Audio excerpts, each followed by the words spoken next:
Peran dua kompol yang dipecat Polri bikin proses penyidikan kasus kematian Brigadir J terganggu.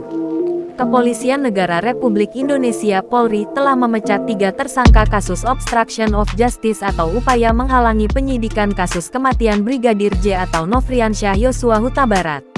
Ketiga tersangka yang dipecat itu adalah Irjen Verdi Sambo, Kompol Cak Putranto, CP, dan Kompol Baikuni Wibowo, BW. Melansir Kompas.com, Kepala Divisi Humas Polri Irjen Dedi Prasetyo menjelaskan, tindakan kedua komisaris polisi Kompol itu sempat membuat proses penyidikan terganggu. Menurut Dedi, tindakan keduanya meliputi menghancurkan, menghilangkan, mengambil CCTV terkait perkara kasus Brigadir J.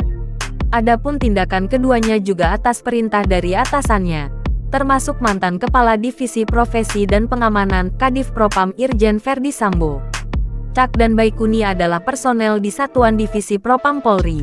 Kompol Baikuni selaku mantan PSK Subagriksa Baga ketika Rowap Prof Divisi Propam Polri dan Kompol Cak selaku PS mantan Kasubagaudit Baga ketika Rowap Prof Divisi Propam Polri.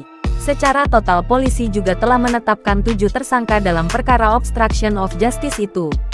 Selain Sambo, Cak, dan Baikuni, terdapat tersangka lain yakni Brigjen Hendra Kurniawan selaku mantan Karopaminal Divisi Propam Polri, Kombes Agus Nurpatria selaku Kaden Abiropaminal Divisi Propam Polri. Ketiga, AKBP Arif Rahman Arifin selaku Wakadaen Biropaminal Divisi Propam Polri dan Kasubnit Isubdit 3 Ditipidum Bareskrim Polri AKP Irfan Widianto. Diberitakan sebelumnya, Direktur Tindak Pidana Siber Ditipid Siber, Badan Reserse Kriminal, Bareskrim Polri Brigjen Pol Asep Edi Suheri dalam konferensi pers tanggal 19 Agustus tahun 2022 menjelaskan masing-masing peran dari 7 tersangka itu.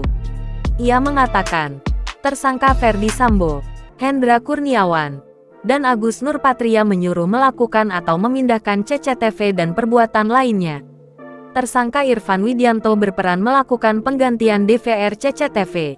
Lalu, Kompol Baikuni, Kompol Cak Putranto, dan AKBP Arif Rahman melakukan pemindahan, transmisi, dan melakukan perusakan.